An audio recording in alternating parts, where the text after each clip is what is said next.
Bienvenido a Euskal Politik, el podcast de actualidad política con tertulia, entrevista desde una perspectiva vasca. Soy Jon Koldo Arteaga y te animo a que nos sigas en euskalpolitik.eus. Gabón, buenas noches, y en este caso buenas tardes. Hoy volvemos a contar 10 meses más tarde con la presencia de un amigo del canal y que es una persona que nos va a aportar mucha información sobre la situación actual de Siria, y es un poco la excusa que tenemos a buscar para volver a contar con la presencia de Leonardo Garabieta. Para quien no le conozca, Leonardo es profesor, escritor, coach, gran pedagogo y como decía la otra vez, ya no sé si denominarle únicamente como sabio. La otra vez nos estuvo hablando en febrero de la situación de Argentina, y en este caso contamos con su presencia, dado que él ha sido profesor en Damasco y escribió también un libro hace unos 30 años que es Crónicas de un arquitecto de Damasco a Samarcanda. También contamos con la presencia no habitual, pero también amigo del canal, de Juan Carlos Pérez, que es politólogo y también escritor y youtuber, y que conoce también un poco la geopolítica. Y no voy a presentar ya los más que conocidos, que son Mikel, Unai y Josean, que aquí yo creo que tenemos gran presencia de personas para poder participar y poder escuchar a Leo. Entonces, antes de nada, si queréis, saludad a Leo y empezamos a escuchar un poquito a ver qué es lo que nos puede contar un poco su visión, principalmente de Siria. Epa, Gabón. Bueno, me adelanto yo, aunque tengo más hilo directo con él. Pero bueno, un placer como siempre tenerle por aquí y a ver esa visión vasca que nos dan desde la Argentina de la situación siria, que siempre va a ser interesante. Como siempre es un placer escuchar a Leo. Los que tenemos la suerte de conocerle y estar con él con cierta habitualidad, pues sabemos de sus experiencias, que nos las suele contar en torno a una mesa a algunos, y siempre es un placer escucharle, cómo no. Así que bueno, yo no le resto más tiempo. Así que, Aurrera, un placer verte de nuevo, Leo. Un honor para mí, Unai, y todo el equipo de Euskal Politik. Realmente es un honor para mí poder charlar con ustedes. John, tú preguntas. O tú, Mickey, no sé, ¿quién quiere? Mikel, ha tocado. Venga, yo que estoy aquí primero. Vale, como ha comentado Jon Koldo y Unai, pues Leo es un conocedor de primera mano de la realidad siria, ¿no? Ha estado viviendo ahí en muchas largas temporadas, ha sido profesor universitario ahí. Y yo quería comentarte, Leo, una pregunta para que la gente que no esté muy puesta en lo que es la actualidad geopolítica. ¿Qué ha pasado en Siria hasta ahora, así a grandes rasgos? ¿Y por qué este vuelco de la sociedad siria contra la dinastía al-Assad? A ver, yo siempre digo que cualquier fenómeno que uno estudie, no importa de qué orden sea, hay que meterlo siempre en un contexto histórico-espacial. Me voy a ir 5.000 años atrás, ¿les parece bien? Sumeria, ¿les gustó?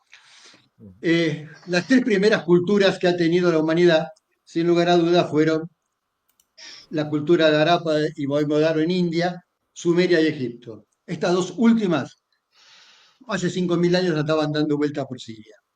Por Siria pasó sumerios, acadios, hurritas, hititas, egipcios, por supuesto, asirios, que son hoy los druzos que están ahí, los kurdos que tanto se habla de Kurdistán son herederos de los medos, asirios, por supuesto, griegos, macedonios, romanos.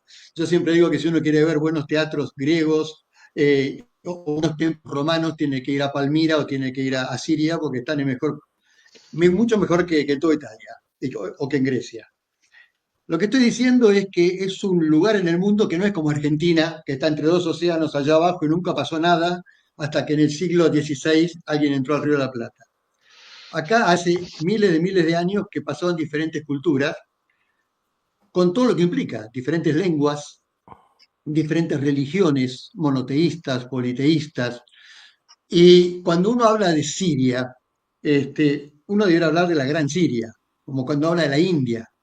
A veces la India, sí, una cosa es la India de hoy, pero la India de hace unos siglos atrás era Pakistán, Afganistán, Bangladesh, todo eso era la India. Y con Siria pasa más o menos lo mismo. Acá, hace muchos años, cuando yo era chico, estaba el famoso Club Sirio-Libanés. Después salió el Club Sirio, porque eran cosas diferentes. A esto vamos también a la parte geográfica. Al norte, Turquía. Al este, Irak. Abajo, Jordania. Para el lado del Mediterráneo, Mediterráneo, y si no, Líbano, y encima la Franja de Gaza. A ver, es una ensalada Waldorf de siempre. Y voy a traer un ejemplo.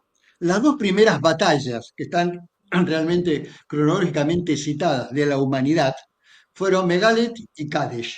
La famosa batalla de Kadesh, que todavía en el Museo Ankara uno puede ver la lucha de Ramsés contra Hattusil y demás, que terminó en empate, por decir así. ¿Dónde quedó Kadesh? ¿Dónde queda Megido? En Siria. Porque la batalla de Kadesh, Ramsés sí, pero no fue en el Cairo, fue en Siria. Para que veamos que la historia esta viene de muy, muy, muy larga. Si voy a la Siria de hoy, bueno, tengo que ir al año 1943, ayer, cuando mi padre andaba peleando la guerra, cuando salió Euskadi, porque entre ingleses y franceses fueron armando, uno camina por Siria, por el Zoco de Damasco, está todo techado, todo agujereado, echado para pobre, hecha por los franceses. Entonces, en estos 5.000 años hubo un montón de situaciones diferentes, se agrandó, se achicó. Pensemos hoy las religiones solamente. Tenemos cristianos, que hay ortodoxos y hay católicos. Tenemos kurdos, tenemos alawitas, que son chiitas, pero de una rama muy extrema, ¿no? Tenemos drusos,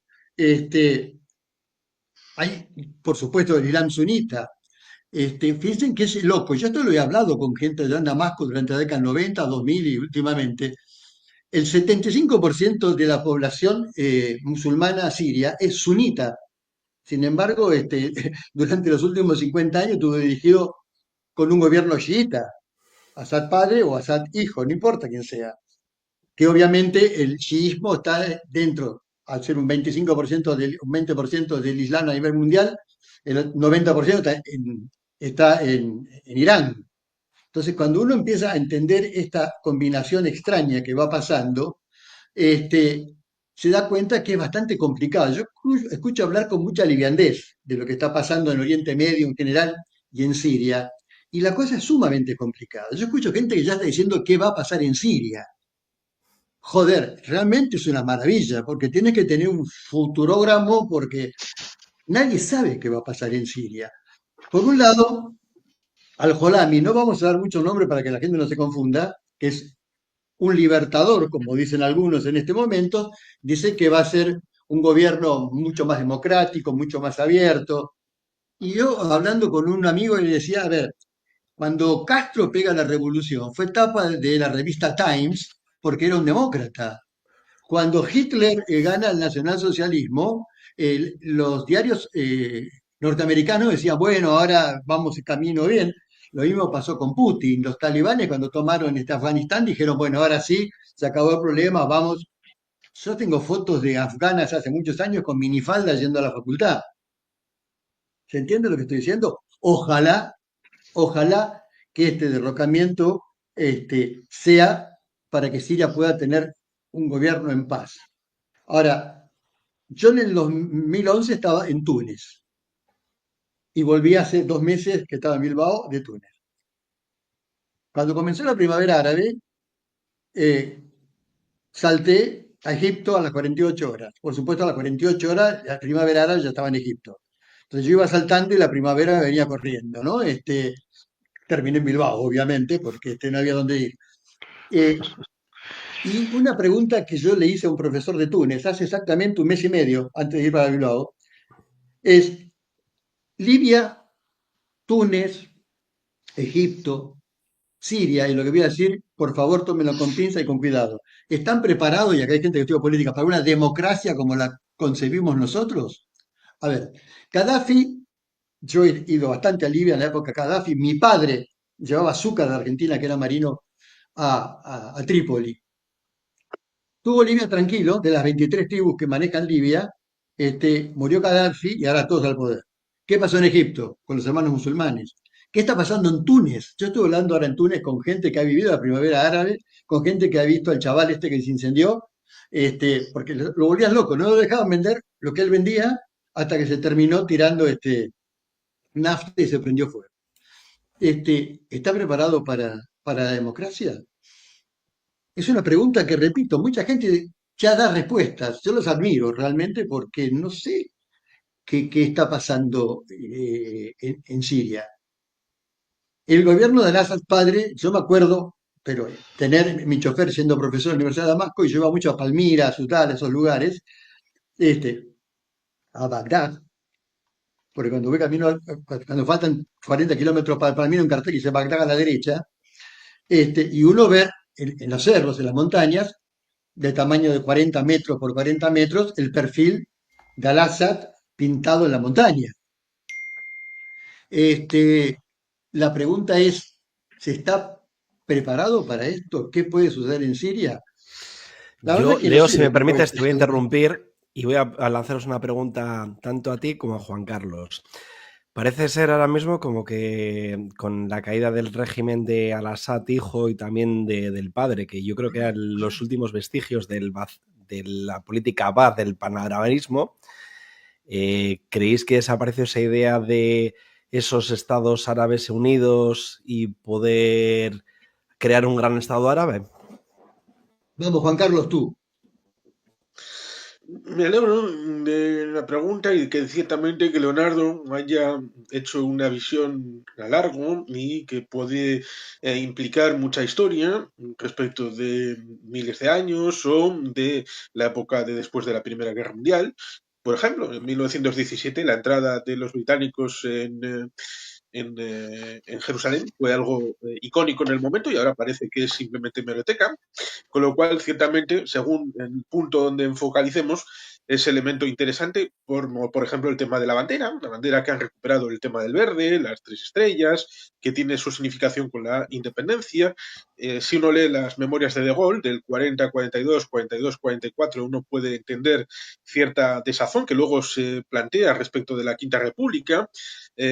Y que lleva a ciertas decisiones, lo mismo que sucedió con Anthony Eden, en el caso de la crisis de Suez del 56, que remite a ciertas rencillas entre los aliados del 44 en la ofensiva de las Ardenas. Por eso es interesante conocer la historia para ver una situación en la que el panarabismo, desde el punto de vista socialista, es un fracaso. Es un fracaso histórico, sobre todo teniendo en cuenta de que gobernaron el Baas, gobernaron Irak y Siria. Y estando gobernando tanto Baas a través de Saddam Hussein en Irak y el Baas a través de Hafez al-Assad y el hijo, a partir del año 2000, el señor Bashar al-Assad, médico oftalmólogo, no tuvieron una reunión. A pesar de que otros intentaron hacer una reunión, dado que pues, aparentemente tenéis la misma ideología, no, imposible. Con lo cual ahí ya se verifica una cosa interesante. Lo mismo que en el ámbito del trasfondo, es algo que seguramente Leonardo podrá decirlo con una profundidad interesante. Yo cuando estuve haciendo los cursos de el doctorado de Relaciones Internacionales, y estoy hablando de 4 años antes por lo menos del estallido de las primaveras árabes, había un compañero marroquí que nos decía que el Islam necesitaba algo así como un renacimiento, una ilustración que tamizara toda la situación que había derivado en regímenes dictatoriales, pero necesitaba un trasfondo cultural distinto. Porque a veces comparamos regímenes con la esfera eurooccidental, pero no tienen el pasado, ese tránsito respecto de lo que ha sido nuestra experiencia en el siglo XVIII, XIX, XX, en el ámbito político. Ellos han tamizado el marxismo-leninismo, por ejemplo, a través del socialismo panárabe, y muchas otras cosas que lo han cogido más o menos con pinzas. Por eso me resulta curioso esa situación respecto del trasfondo que la primavera árabe no ha respondido a ello, y luego el cambio de régimen, el ámbito más aspecto político, pero que se sitúa más o menos en una especie de nube, en una nube precisamente por el tema, por ejemplo, de Egipto, que no querían dictadura, quitan a Mubarak, ponen elecciones y como hubiera pasado en el 68 en Vietnam, que hubieran elegido a Ho Chi Minh, pues eligen a los hermanos musulmanes y al señor Mursi, que no querían que fuera presidente, y luego al-Sisi da un golpe para volver a una dictadura, porque la democracia pareciera que no es un sistema que esté asentado y con raíces. Por eso me resulta eso curioso, pensar que ahora en Siria, ¿por qué demonios va a haber una democracia de estilo suizo? ¿De qué Bueno, yo demonios ahí, alguien puede si pensar me eso? permites, Juan Carlos, y antes de dar paso a José, bueno, primero Gabón a ti Sí, también, que claro. antes le he presentado a Leo, o le he glosado a Leo y de ti no he dicho nada.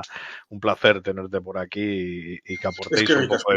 un poco de criterio a los que estamos aquí normalmente en terapia, que bueno, subís el nivel, la verdad, aprovechando también que está Josean por aquí. Pero yo creo que ha escrito ahí un comentario, creo que ponía Arronas, que es, Sí, yo creo que es una pregunta bastante interesante, seguramente complicada de es, responder, pero la leo yo. ¿Es vale. una religión preparada para la democracia? Bueno, yo creo que también Tengo un hay, libro. por marcar un punto, yo creo que la tendencia nuestra es, en cierto modo, es en lo político al menos, es egocentrista desde el punto de vista de la occidentalidad, ¿no? Ahora, antes de entrar en antena, Leo nos ha estado contando una serie de cuestiones, de anécdotas vividas en la India, por ejemplo, pues que dejan muy a las claras que desde nuestro punto de vista occidental, pues no son asumibles, ¿no? Entonces, supongo que intentar hacerse una idea, o ya no digo juzgar, porque juzgar tampoco sería lo más correcto, ¿no? Pero bueno, siendo atrevidos, intentando juzgar desde una óptica occidental todo esto es difícil de digerir. Es difícil de digerir porque hay un sesgo ahí terrible en cuanto a cómo se entiende la vida, en tanto en cuanto no tenemos la misma forma de vivir, ¿no? Entonces, yo sí me gustaría marcar esa diferencia, ¿no? Ese egocentrismo político, en este caso, que gastamos desde Occidente. Pero a mí sí me gustaría, y Josean, le damos paso ahora, si con tu permiso también, pues que alguien respondiera, que nos respondieran, sobre todo Juan Carlos y Leonardo, como personas que son conocedoras del Medio Oriente. ¿Está el Islam preparado para la democracia? Es la pregunta. Yo estoy de acuerdo con lo que dijo Juan Carlos, por eso planteé la duda y yo sostengo la misma duda que tiene Juan Carlos. ¿Y Siria podrá? Ahora, vamos de nuevo. Alguien preguntó por ahí, ¿está el Islam? Vamos despacio. El Islam no es árabe solamente. Vamos a empezar Eso a hacer para alguna empezar. diferencia. El país con más musulmanes del mundo, lo digo despacito, es Indonesia, un país que Indonesia. tiene 17.000 islas, el lagarto Komodo, Bali, chicas desnudas haciendo surf, que quede Las claro, ¿eh? Maldivas. Y dentro del Islam tengo persas, tengo turcos, tengo mongoles y tengo árabes. Yo las veces que he ido tanto que voy a Egipto o a Damasco o a esos lugares, voy invitado por el Liga de Estados Árabes, ya que el director, Abdelkader Ismail, es bastante amigo mío, pero repito, son árabes. No confundir, no confundir. Nosotros tuvimos un presidente en la década del 90 que se llamaba Menem y todos le decían el turco y era sirio. Pero era lo mismo, ¿no? Ese turco, te imaginas que tú le dices turco a un sirio o viceversa, y es como que a nosotros nos digan que somos gallegos andaluces los vascos, ¿no? Me lo has quitado de la Corre boca. el riesgo de no salir vivo el otro. Bien, entonces la pregunta es la siguiente, cuidado. El Islam socialista, como bien dijo Juan Carlos, en muchos lugares demostró que no funciona, que no funciona. Pero Dubái, Emiratos, es musulmán. Singapur es musulmán. Y no son países precisamente que no tengan un PBI demasiado bajo y ese tipo de cosas. Este, el tema es, el Islam, propiamente dicho, y árabe fundamentalmente, tiene un personaje, como los judíos están esperando un Mesías, el Islam tiene un personaje que se llama el Mahdi, que fundamentalmente es sahariano. Es un profeta que vendrá después de Mahoma, si bien Mahoma es el único profeta, como se dice, a lograr esta unificación. Yo hace poco, en la Universidad de París, hace unos meses, planteaba lo siguiente: ¿qué sucedería, cosa que es totalmente improbable, no sé qué piensa Juan Carlos, de que un día alguien diga, Alá habló conmigo y dijo que hay que unir a todo el Islam? Cuando digo unir todo el Islam, digo, repito, casi imposible, unir sunitas con chiitas. ¿Se creen infieles entre ellos? Bien, si eso sucede, la cara de Juan Carlos ya lo está diciendo todo. Si fuera así, yo le diría a Euskadi que vengan para Buenos Aires porque sería complicado el tema, ¿no? Pero, es más, la cabeza de Ali, nieto del profeta, está enterrada abajo del almirar de la mezquita de Damasco. ¿Puede llegar a darse? Yo he recorrido, y repito, con el director, los 22 países de la Liga de Estados Árabes. Mi punto de vista, pero como dice Unai, con mucho criterio occidental, por más que yo tengo medio cerebro oriental porque estuve más tiempo en Oriente que en Occidente, es que pareciera que no está preparado. Y recién Juan Carlos fue clarísimo. ¿Qué pasó en Egipto? ¿Qué pasa en Túnez? ¿Qué? Es decir, son sistemas tribales, que no es mala palabra, ¿eh? Porque uno dice tribal, dice, no, no es mala palabra. Es decir, son un montón de grupos. ¿M? Este señor Al-Halemi, a ver que quede claro, es un brazo de Al-Qaeda en su momento. Estamos de acuerdo, ¿no? Que Sí. quede claro, no es un chico que baja de los cielos. ¿M? ¿Qué puede llegar a ser? No tengo la menor idea. Por eso la gente que ya está dando por hecho. Pero hay una pregunta que recién acaba de hacer una garabieta que está conectada, Sí. con la que estuve hablando hoy a la mañana, que es estudiante de Deusto y que está cursando precisamente Relaciones Internacionales y Política Internacional, ahí a la garabieta, que preguntaba recién qué pasa en Israel. Bueno, Israel está haciendo lo que hubiera hecho cualquiera de nosotros. Vuelve a tomar el Golán. Hoy a la mañana Eso. miraba fotos mías sacadas arriba de los búnkers del Golán.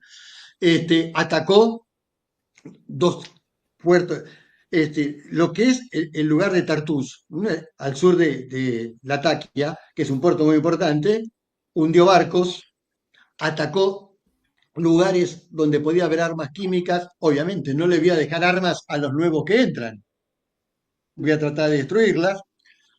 Yo escuché a Netanyahu que dijo que la idea era quedarse ahí un tiempito y replegarse, en ningún momento se iba a meter, pero acá hay otros jugadores que están de Turquía. este lado del Atlántico. Ah, Turquía, a ver, no sé qué opinan ustedes. Del mundo, del punto de vista energético, hay 4 puntos en el mundo que hay que estudiar. Uno es la salida del Golfo de Hormuz, que es muy chiquitito, Ujú. y está manejado en parte por Irán y los hutíes de Yemen. El otro punto es el Canal de Suez, y el sur del Canal de Suez, y el cuarto punto es el Bósforo. ¿Y por qué digo esto? Por economista, no por arquitecto. Porque el 35% del petróleo y gas del mundo pasa por ahí. Pasa por ahí. No es un pequeño detalle, ¿no? Ese tipo de cosas. Ahora vamos a suponer que nosotros somos una empresa vasca de petróleo en Irak y exportamos petróleo. Lo subimos arriba de un barco con bandera de Euskadi, ponemos la euskarriña en popa del barco y sacamos el petróleo. Lo sacamos por Hormuz, ¿sí? Todo el Golfo Pérsico. Pegamos la vuelta. Volvemos a subir por todo el Mar Rojo. Pasamos por Suez. A todo esto pagamos impuestos, por supuesto, ¿no? Y llegamos al Mediterráneo. Ahora, ¿qué sucede si al hacer esto yo hago un gasoducto? Son 300 o 400 kilómetros, atravieso Siria y de Irak llego al Mediterráneo en 4 horas, contra días y días y días de navegación. No hace falta que diga cuánto es lo que se reduce en logística, ¿no? No hace falta. Que una de las cosas que Alá no permitía era hacerlo, precisamente. por los Por rusos, eso, ¿no? lo que está en juego son muchas cosas. Y por supuesto, el 20 de enero nos juntamos de nuevo cuando asuma Trump, a ver qué pasa. ¿Qué les parece? La jugada Sí, está sí. ahí.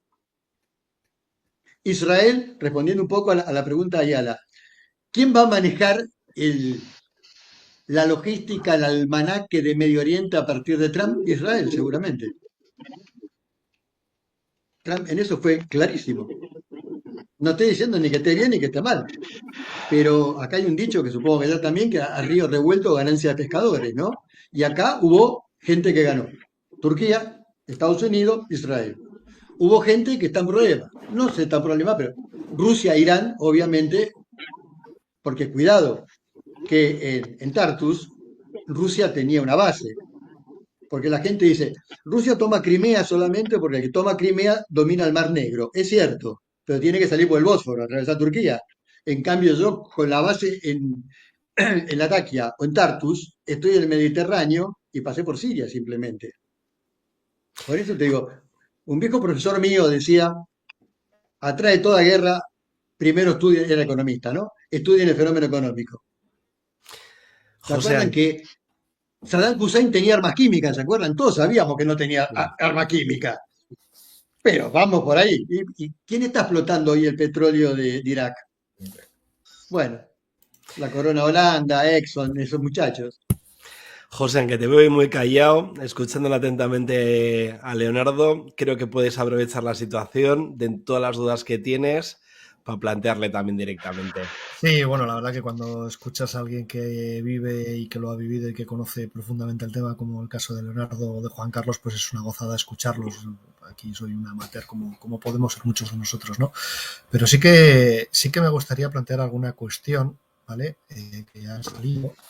Y primero con la de respecto al tema del Islam, si puede ser no democrático, yo creo que es una cuestión más de otro tipo. Lo ha indicado un poco Juan Carlos cuando hablaba del proceso de ilustración o el proceso de unos diferentes procesos culturales y de pensamiento que sí han tenido lugar en Europa. No quiero ponerme ahora en plan somos los más estupendos, porque si no ha habido en esos lugares también habrá habido algunas motivaciones, incluso hasta coloniales, por esa cuestión. Pero bueno, Juan Carlos nos podría ilustrar más con ese respecto.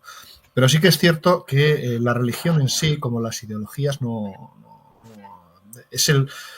hacen daño, o la religión, sea el Islam o el cristianismo, no hacen daño, si lo que hace daño es cuando tú quieres imponer tu propia visión a los demás, ¿no? Entonces ahí estamos en la falta de visión democrática que desde aquí se viene trabajando desde la ilustración y en otros lugares del planeta, pues no, por desgracia, ¿no? Yo creo que eso es un elemento importante a la hora de poder analizar con cierta, bueno, por lo menos con menos sesgo, sobre todo con respecto a religiones. No sé, eso por un lado.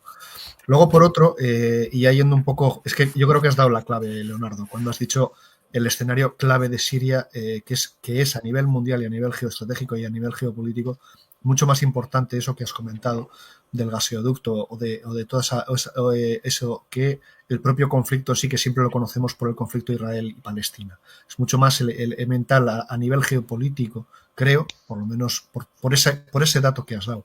Y en base a ese dato que has dado, yo hago varias preguntas. Lo primero, se habla de expansionismo de Israel y cuando están en las alturas del Golán, en los altos del Golán, tomando posiciones, no se habla de los drusos, y te quería preguntar por los drusos, porque los drusos he estado leyendo últimamente y viendo declaraciones que, si bien no sé si están encantados con que las IDF, el Tzahal, el ejército de Israel, porque claro, tienen el legítimo miedo a que vengan los de Al-Qaeda a limpiarles el forro, pero se habla de eso, pero sin embargo no se habla del expansionismo turco. Más de 9.000 kilómetros de territorio sirio están bajo ocupación turca. Y sin embargo eso no genera problemas en los que acusan de expansionismo a otros países. Esos 9.000 kilómetros turcos, que además Turquía, que yo creo que, bueno, no sé, está también con una alianza, entiendo, con el otro gran actor que tenemos, que los has comentado también, los medos o ahora los kurdos, ¿no? Me ha gustado esa referencia. Ese escenario que también tenemos ahí. Entonces yo lo que te quiero preguntarle, o Juan Carlos, cualquiera de los dos, ¿qué aliados pueden tener los kurdos y los drusos, de acuerdo, para defenderse frente a lo que probablemente será un Afganistán 2.0 ahora que los suníes tienen el poder? Juan Carlos, yo te dejo a ti que doble ya. Bien, vale, es que ricasco. Ciertamente, a esa pregunta última, ¿qué aliado pueden tener los drusos o los kurdos? Pues en la zona solamente Israel. Pero yendo ciertamente a la historia, pues podría mencionar, cogiendo uno de los hilos de Leonardo respecto del Mahdi en la revuelta aquella en Jartum, siglo XIX, con Gordon Pasha, que también tenía esa pretensión de ser el líder de la comunidad islámica, como también nos encontramos con Jamenei y sus cuates en Irán diciendo que quieren liderar a toda la comunidad islámica, lo cual resulta curioso porque son los miembros de la comunidad Shii, que son el 10%, queriendo controlar al otro 90%, que son los sunnis, lo cual ciertamente nos remite a los 4 primeros califas, la ordenación de la sucesión del profeta Muhammad y también respecto de una situación que luego podríamos encontrarnos en el siglo XIII, en torno a 1215, en Bagdad, con la destrucción de la Universidad de Bagdad por parte de los mongoles, lo cual supuso una traumática situación que lo metabolizaron mal, porque supusieron que esas derrotas tenían que ver con el ámbito religioso y que tenían que eliminar el ámbito científico. Por eso enseñaba libros como este, de una mártir, Benazir Bhutto, Islam, Democracia y Occidente. En el primer tercio habla de la compatibilidad en términos islámicos de el Islam y la democracia. Eso sí, ella no es árabe, es de Pakistán, con lo cual es otro Islam distinto, pero hace una exégesis más o menos interesante en la que la respuesta a una hipótesis democrática del Islam está en el propio Islam, y por eso decía lo del compañero marroquí, porque podían hacer esa reflexión de fondo sin exponer un esquema que pueda llamarse colonial del ámbito eurooccidental, derivado de revoluciones como la británica en 1688 o la Revolución Francesa de 1789, experimentos que son propios de nuestra civilización, y ellos tienen respuestas propias. El problema es que el dogmatismo, que lo hemos podido ver también en ciertas respuestas, no digo que sea una mala pregunta, pero la respuesta igual no es la que podría gustar la compañera que ha puesto el comentario. La ausencia de dogmatismo nos haría ver precisamente esa situación de Turquía, porque no he escuchado a ningún dirigente israelí decir que Alepo, Damasco, Palmira vayan a ser provincias turcas en unos años. Y esto lo ha dicho gente cercana a Erdogan. Gente que entiende que toda la zona alrededor de Chipre es zona turca, en donde hay hidrocarburos debajo, dando igual lo que sea la República de Chipre que está haciendo parte de la Unión Europea, lo cual ciertamente hace revivir que, por ejemplo, en 1935, Hatay, que ahora técnicamente es Turquía, donde está Iskenderun, que la gente igual le recuerda por la película Indiana Jones, La Última Cruzada, era un ente independiente. Era un ente independiente y las fronteras son tan artificiales en Siria como lo son en Irak, pero parece que hacer una modificación de fronteras, cosa que igual es la solución para un estado druso, un estado kurdo, y un estado tal vez de los alawís en la zona de Latakia y de Tartus, en la zona costera, pero parece que esto es como una picajosa situación en la que no se quiere entrar. Porque igual Turquía ve muchos problemas porque los kurdos que están dentro de su país son más peligrosos para ellos y por eso no solamente hacen represión interna, sino también hacen represión en Siria, en Irak, y ahí nos iríamos también a la guerra entre Irán e Irak del 80 al 88, en la que ciertamente Saddam Hussein gaseó a los... Porque ciertamente voy a decir un elemento interesante. Se dice... Claro, no hay armas de destrucción masiva en 2003, pero Estados Unidos sabe perfectamente que había en 1988. Las usaron, todo el mundo lo vio. ¿Y por qué saben que lo había? Porque tenían las facturas y los albaranes de venta. Con lo cual, ciertamente, no vayamos a ser tan onulados con una situación en la que hay muchos imperialismos, hay muchos malos potenciales, y no están todos en un lado y todos en el otro, con lo cual la cesta está más repartida y ciertamente es bueno hacerse preguntas. Otra cosa es que las respuestas ciertamente sean un sesgo de confirmación o se vaya a buscar algo que sea más fino en el detalle. O por lo menos eso es lo que creo. De todas formas, Juan Carlos, un apunte, simplemente. Comentabas que gente cercana a Erdogan aseguraba las provincias rusas. El día 14 de este mes, el propio Erdogan, en una rueda de prensa, no sé si fue una rueda de prensa o fue un meeting, aseguró él directamente en primera persona que más pronto que tarde Alepo, Idlib, Hama, Damasco e incluso Raqqa en un futuro serían, el propio Erdogan, serían provincias turcas. Si alguien coge un mapa de Siria a día de hoy y ve Siria al norte hace frontera con Turquía, al oeste con Líbano, Jordania y Israel, y luego al este con Irak, ¿no? Y al sur con Jordania. Bueno, si coge alguien el mapa, puede ver que Alepo y Idlib están prácticamente en la zona norte, con Hama incluso más cerca. Pero si vemos dónde está Raqqa, prácticamente es una incursión, lo que es en territorio sirio, bastante importante, ¿no? Que Turquía hable con esa ligereza sobre... Imperio Otomano II. Efectivamente, sobre cómo va a tomar directamente provincias, ¿no? En lo que es Siria, en un reparto, por así decirlo, de una manera tan a la ligera.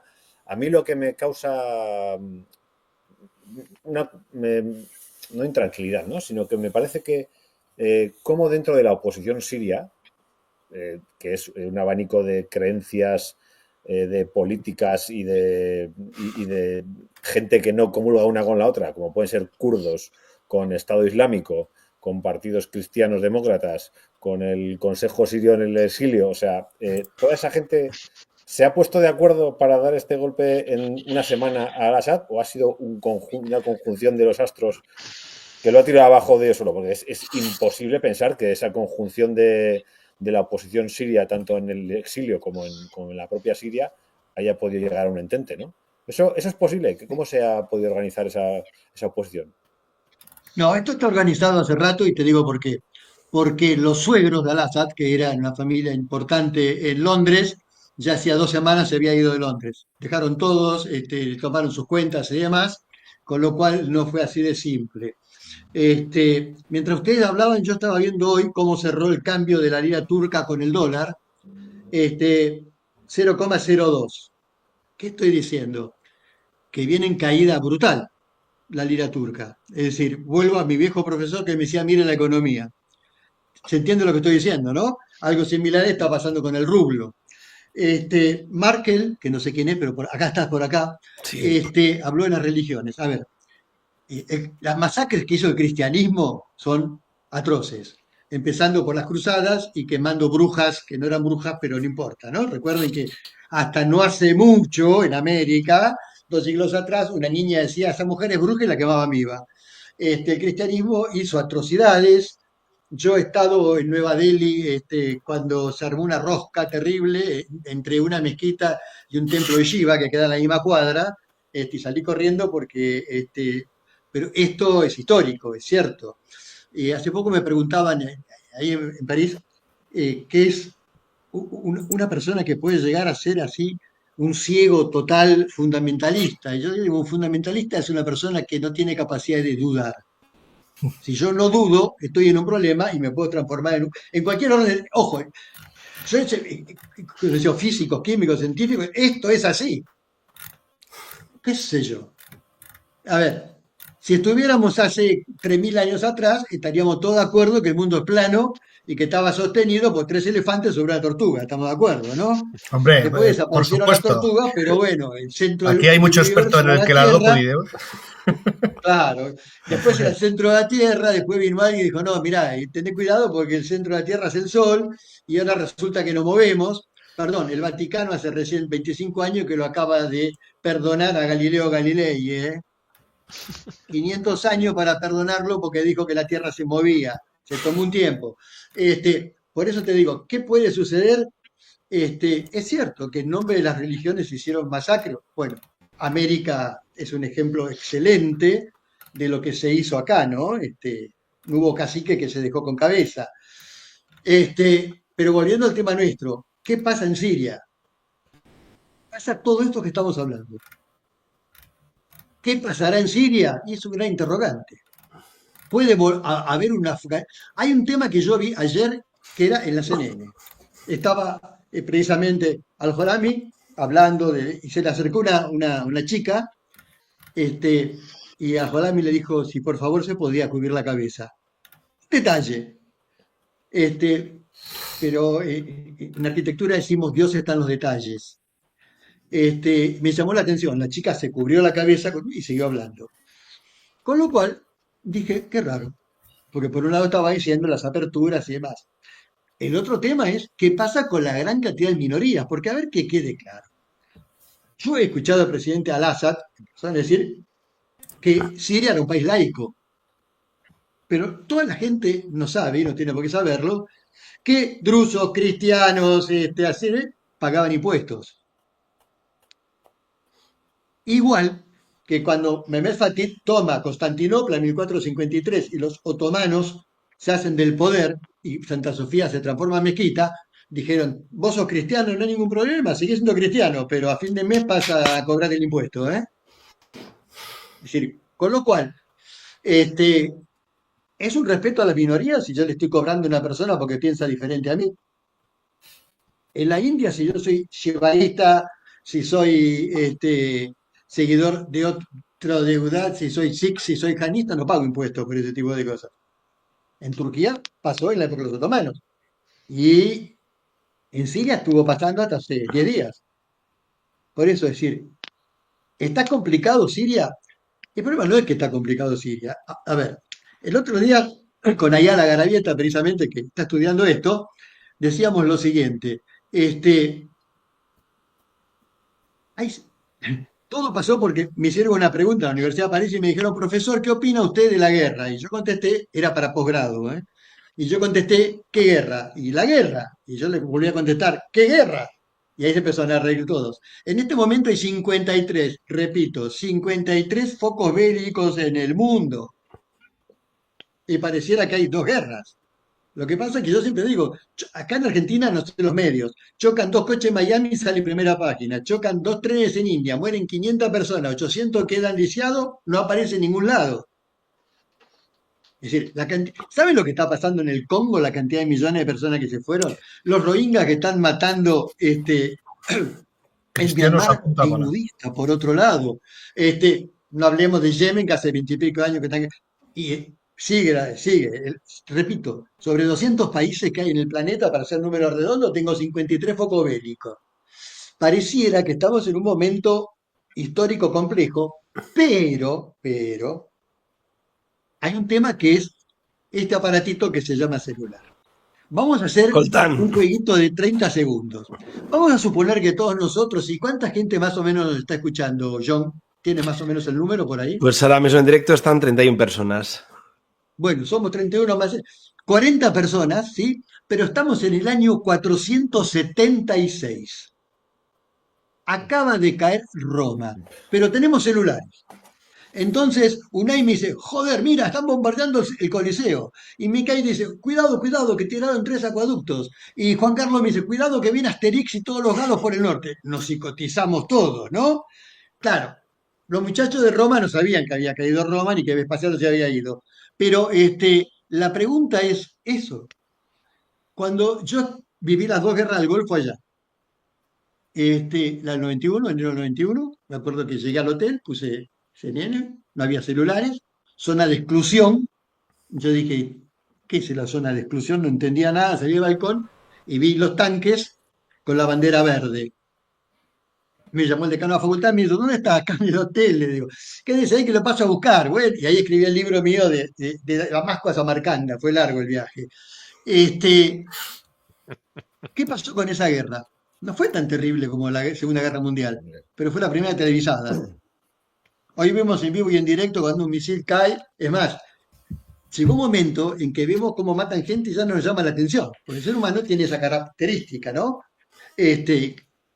Entonces, como que, bueno, no sé, es más, cuando se murieron 100 tipos y, bueno, murieron tantos. Este, pero cuidado que también es una realidad, estamos bombardeados de cierta información, repito, en un mundo que hay 53 focos bélicos, y atrás de cada uno de esos focos bélicos hay alguien que gana y alguien que pierde, no solo del punto de vista territorial, esto que hablamos de Turquía. A Turquía le conviene, cuidado. Yo tuve un viejo profesor en uno de mis máster en política que decía, cuidado con expandir mucho el imperio porque después hay que controlarlo. ¿Queda claro? Turquía es un país muy grande, muy grande. Hoy en Facebook estaba dando una vuelta al mapa de todo norte de África, de Marruecos hasta la otra punta, Egipto. El 52% se encuentra en dos puntitos chiquititos que es Egipto y Marruecos. El resto es el 50%. Es decir, ¿qué pasa si a Turquía le conviene seguir expandiéndose, geopolíticamente hablando? Por otro lado, Erdogan sigue. Netanyahu, yo hablo con gente que está en Israel. A ver, antes de todo esto, Netanyahu ya estaba fuera, ¿eh? El pueblo no lo quería, hay que tener muy claro ese tipo de cosas. Acá en Argentina, hace 50 años atrás, tuvimos una guerra, por la guerra Malvinas, y el presidente de ese momento, que era un presidente de facto, ya estaba fuera, el pueblo no lo quería. Y maravillosamente, ¿saben qué hicimos? Avanzamos a las Malvinas. Y le hicimos la guerra a Inglaterra. Qué casualidad, ¿no? Entonces, cuando uno es viejo y ve algunas cosas, dice, esto yo lo vi en otra película, lo que pasa es que a veces uno no se acuerda cuál fue la película. Por eso, los presidentes que hoy están jugando, juegan. Bueno, Francia dijo, ¿cuánto le queda a Macron? Erdogan tiene algunos problemitas. Eso, por eso el futuro no es el de Siria, es en principio de todo el cercano oriente, porque esto es como en el billar una carambola a varias bandas. Yo le pego una bola, pero esa bola empieza a pegar a las otras y nunca sabe cuál es la que va a entrar en el agujero. Este, Acá hay un montón de cosas complicadísimas, complicadísimas. Yo la última Leo, vez que estuve Leo, por el norte de África era complicada. estás dando también una perspectiva que es muy importante, que la gente muchas veces olvida, que es la económica, los intereses que hay por detrás, de igual que sea de China, de Rusia, de Turquía. Por desgracia, es el vil metal. Y eso es lo que hace muchas veces que algunos conflictos llamen más la atención que otros. Entonces se pone la egolatría de ciertos líderes, también. de ciertos líderes, porque sí, coincido con el análisis de Leo al 100%. Y el de Jokin, por cierto, ha déjalo ahí. Yo creo que además hay ejemplos en la historia, ¿no? Ese querer extender las fronteras ha llevado a muchos grandes conquistadores, entre comillas, a que las acabaran por perder, ¿no? Por falta de poder controlar, ¿no? Y ahí tenemos los ejemplos, pues desde Napoleón hasta Hitler y un largo etcétera, si nos vamos más para atrás, ¿no?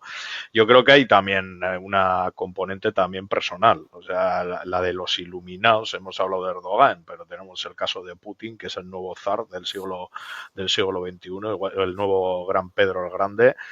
Y con eso jugamos. Me quedo con el apunte que ha hecho de la carambola, ¿no? Es que al final estamos, lo ha dicho bien Leo, una cuarta parte del mundo está en guerra. ¿Qué pasa? Que hay un montón de partes del mundo que seguramente no tienen en principio tanto interés económico, ergo no tienen tanto interés mediático, y en ellas se cometen cantidad y cantidad de atrocidades sin que nos enteremos, tan siquiera, a no ser de que nos dediquemos a buscar, y a cosa que para eso no utilizamos el celular, como dice Leo, lo utilizamos para otras banalidades. Sube el micro, por favor.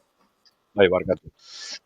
Hoy el Financial Times dijo que a la brevedad va a bajar el precio del petróleo. Por todo este tipo de cosas va a bajar el precio del petróleo. No compren acciones del petróleo por la duda. Con lo cual, fíjate que no se está hablando de los muertos ni qué puede pasar. Se está hablando de qué va a pasar con el precio del petróleo. No, es así, tal cual. Ahí Juan Carlos está haciendo publi, no sé si... Sí, está haciendo publi, ahora le dejamos el último libro suyo. Es por hacer algo que es interesante y que seguro que aquí todos lo tenéis en mente, que es enlazar. Y que a veces nos encontramos en noticias en los días de hoy que hay hasta un tercio en el Estado español de personas que no tienen capacidad de vincular a hechos que se van produciendo, incluso de incapacidad de comprensión lectora. Es interesante porque en 2015-2016, cuando ya había pasado lo de Crimea, ya había pasado lo del Donbass y estaba la situación un poquito estancada, y ahí tenemos los informes de la OCDE, Putin dijo a Estados Unidos que si le dejaban hacer lo que quería en Ucrania, dejaba de bombardear Siria y se retiraba, siempre que le garantizaran Tartus. Con lo cual, sí, claro. Hace prácticamente 10 años, fue Putin el que vinculó una cosa con la otra, con lo cual los escenarios, de alguna manera, tienen sus vínculos. por ejemplo, el hecho de que China empezara a comprar tierras raras de esta tierra negra tan bonita para cultivar en Ucrania hace por lo menos 20 años, ya en la Revolución Naranja. Con lo cual, ciertamente, la economía está detrás, pero ciertamente podemos decir que, por ejemplo, voy a citarlo, el día 7 de octubre del 2023, lo que sucedió, que fue un atentado terrorista, lo que querían hacer era más gordo. Y hubo reuniones en la zona de Líbano, en Irán, y eso responde en parte lo que se ha visto en estos 12 días de caída del régimen del Assad. Los recursos no estaban. Por eso no le dieron lo que pedía Hamas y Yihad Islámica para el 7 de octubre de 2023. Por eso, cuando buena parte de los recursos están focalizados en Irán, pero traspuestos a Ucrania para hacer la guerra frente a un país democrático como es Kiev, como es Ucrania, tienen que tirar de los drones iraníes que no están en Siria, sino que están en Ucrania.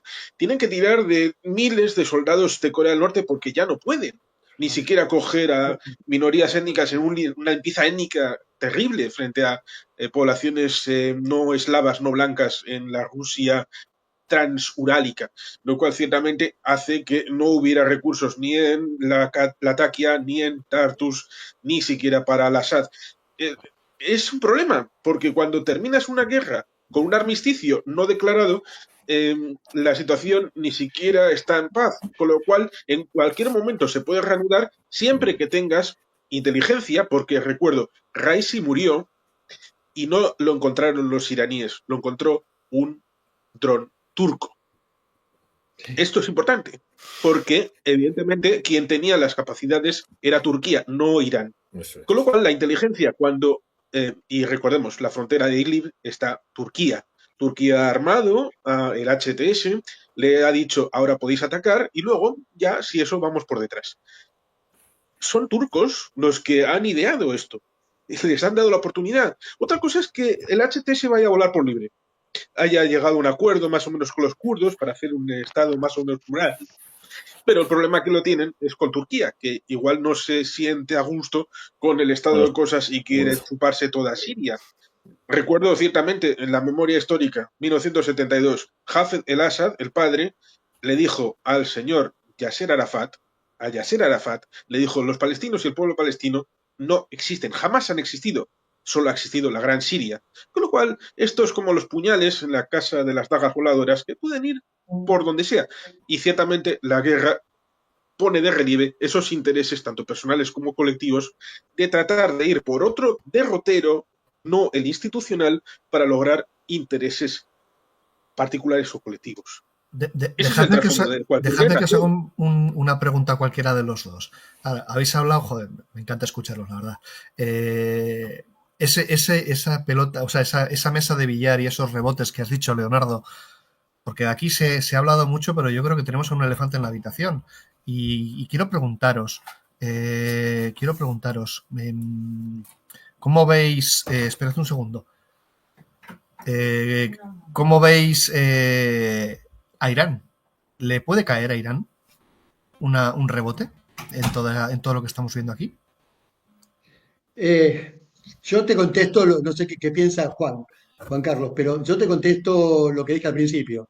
Hacer futurología en este momento es altamente complicado. ¿Le puede caer un rebote? Sí. Pero también hay una cosa que dijo Unai que es muy cierto. Siempre aparece un loco en la historia, ¿vieron? La historia humana tiene una característica y es precisamente el ser humano, diferente del animal que tiene el cerebro límbico, tiene el cerebro cortical. Eso le permite una serie de posibilidades, porque como decía Nietzsche, es el animal sufriente porque es el único que sabe que va a morir, pero también le permite hacer una serie de jugadas que de repente otro tipo de mamífero, uno más o menos puede saber cómo va a reaccionar. ¿Puede aparecer un loco y empezar a apretar botones? A ver, yo tengo 72 y toda mi vida estaba esperando que de Washington o de Moscú alguien apretara un botón. Era estudiante con la crisis de los misiles y dijimos, acá se arma.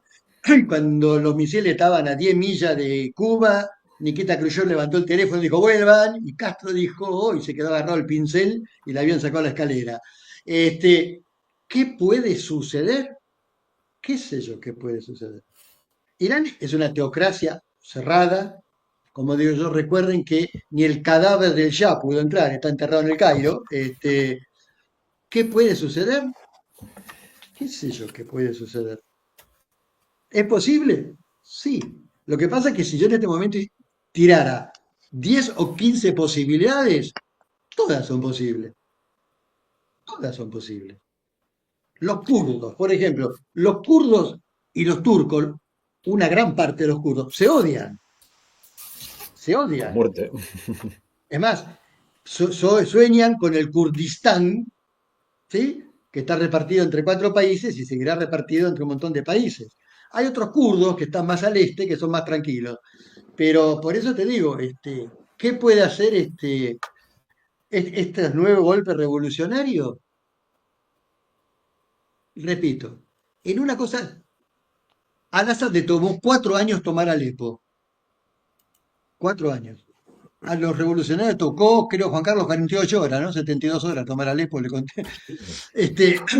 Después de eso, yo siempre digo, después que tomaron el Capitolio americano, cualquier cosa puede pasar, dice un amigo mío, ingeniero. Es cierto, Cierto. a ver, ¿queda claro? Es decir, a ver, había 2 lugares que no se podían tocar, en Occidente al menos. Uno era el Monte Olympus, porque estaba Zeus solamente ahí. ¿Quién se iba a meter en el Olimpo? Nadie. Y el otro era el Capitolio americano. Y se tomó. Y se tomó el Capitolio americano. ¿Qué sé yo que puede empezar a suceder? Es decir, lo digo en chiste porque si lo digo en serio, va a suicidarse, ¿no? Porque lo que está es grave. Estamos hablando de un lugar donde pasan muchas cosas que necesita el mundo. Porque la energía solar y las energías. Yo en 2014 estuve en París cuando se armó la Agenda 2030 y empezaron, que éramos muchos, primero, fin de la pobreza. Levanté la mano y dije, si vamos a decir estupideces me voy, empecemos a hablar en serio, le dije, porque si los últimos 180.000 años de Homo sapiens no lo pudimos hacer, hacerlo en 15 años. Y la energía, a ver, yo te cuento como arquitecto, un panel solar es caro. Pone un panel solar en Euskadi, necesitas 30 años para amortizarlo y se te rompió. Y vos, hasta que puedas mover un transatlántico o un jumbo con energía alternativa, todavía, yo les digo, van a seguir tomando jugo de dinosaurio durante muchos años. Este, y ahí hay mucho jugo de dinosaurio, cosa que no tenía Siria. Pequeño detalle, pequeño detalle. De los países de ahí para ahí tienen petróleo, pero no lo tiene Siria. Por eso, ¿qué Pero el alternativa puede suceder? Sí, petróleo y escucha, gas natural también, lo que hemos hablado, es que son dos fuentes fundamentales de energía. De todas a ver, formas, un apunte, comentaba Josean que si una carambola afectaría a Irán. Yo no sé si tengo una carambola directamente, pero sí que ha tenido que ser un golpe fuerte el que, si no sé, estamos joder, viendo medios internacionales, cómo han estado abandonando las fuerzas rusas destinadas en Siria a toda prisa desde aeropuertos como el Khamenei durante 24 horas continuamente saliendo aviones militares rusos con vuelta a Rusia, y cómo no hay que olvidar que Estados Unidos ha estado ocupando las bases y los puestos avanzados que tenía Rusia en territorio sirio, en Kobani, en Sarin y Anisia. Te quiero decir que ha tomado Estados Unidos esos puestos avanzados que eran puestos rusos directamente en Siria. No, Miquel, fue parece ser que no. el mejor negocio de la historia de Estados Unidos esto. A Sí, diferencia de Vietnam, de Afganistán o de la campaña al desierto que llegó, efectivamente. Estados Unidos miró de afuera, vendió productos, ¿sí? ¿Se queda claro? Estados Unidos fue el mejor negocio y encima ahora corre el riesgo de decir, miren, Unión Europea, yo le voy a restar algunos dólares a la OTAN, así que se van a arreglar ustedes, muchachos, ¿eh? De hecho, del 0,9 pasó al 2,1 el PBI que los países de Unión El Europea aporte, estaban sí. poniendo. Con lo cual, Estados Unidos parece que después de Vietnam, después de ahí, aprendió. Entonces se mandó el mejor negocio de la historia. Vende productos, manda cosas. ¿Ustedes tienen duda que dentro de unos años vamos a estar hablando del renacimiento ucraniano? Como pasó con el plan Marshall alemán. A ver, el aceite de girasol que yo compro ahí en Las Arenas o en Portugalete, ¿de dónde viene? de Ucrania, ¿estás de acuerdo? Nos gusta o no El nos gusta, granero. Ucrania es o no es el campo de Europa en gran parte. El Sí, granero. Europa. Y vamos a dejar que se destruya, que se queme, y vamos a empezar en Euskadi a plantar todo lo que tenemos que. No nos alcanza Bilbao a plantar todo lo que consumimos. Entonces va a pasar ese tipo de cosas. Va a pasar ese tipo de cosas. En Irak no hay empresas multinacionales no iraquíes que están ganando fortuna con el petróleo de Irak. Y va a pasar lo mismo con lo que pase con los campos y la explotación agropecuaria de Ucrania después. Por más que Ucrania, a ver, Crimea no se la van a devolver nunca, toda la parte este, los Donbass y demás, no se la van a devolver. Yo he estado varias veces ahí se habla ruso y quieren ser rusos. Este, por eso, ¿qué puede suceder?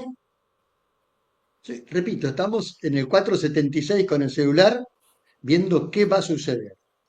Después del 476 vino la Edad Media. Duró como 1000 años, ¿no? Hasta el Renacimiento. Esperemos que no sea eso. No sé qué opinas, Juan Carlos. Pues Que por que la de tiene su Crimea. interés. Hombre, lo de Crimea es complicado, pero lo del 476 sí puedo decir un apunte, porque en buena medida los patricios, a lo largo de ese siglo V, en la zona de la península itálica, se habían retranqueado de las ciudades y se habían vinculado con sus propias villas que habían ido fortificando, con lo cual cierto elemento que luego prefigurará en el europeo occidental, en el ámbito feudal, ya se estaba prefigurando dentro del final del propio Imperio Romano Occidental, Sí. lo cual evidentemente significa que en otros lugares, en la zona oriental, en la zona de África y por supuesto fuera del ámbito eurooccidental, tienen otras dinámicas, porque se suele decir que cuando se llega a América en 1492, esas sociedades están en lo que sería un equivalente de la edad antigua, lo cual ciertamente significa que hay una clasificación que no termina ahí de encajar en ciertas zonas y en otros lugares del mundo.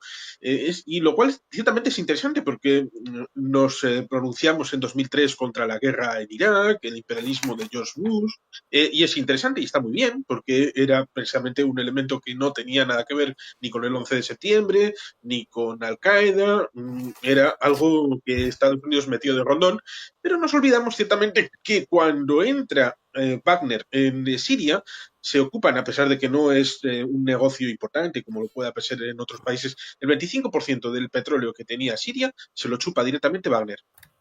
Y Siria, con Tartus y Latakia, sirve como proyección respecto de lo que sucede en Níger, lo que sucede en Burkina Faso, lo que sucede en Sudán, con las fuerzas de intervención rápida siendo apoyadas por Wagner, el ejército de Sudán siendo apoyado por el propio país, Rusia, lo cual ciertamente hace que Rusia tenga intereses también con estas.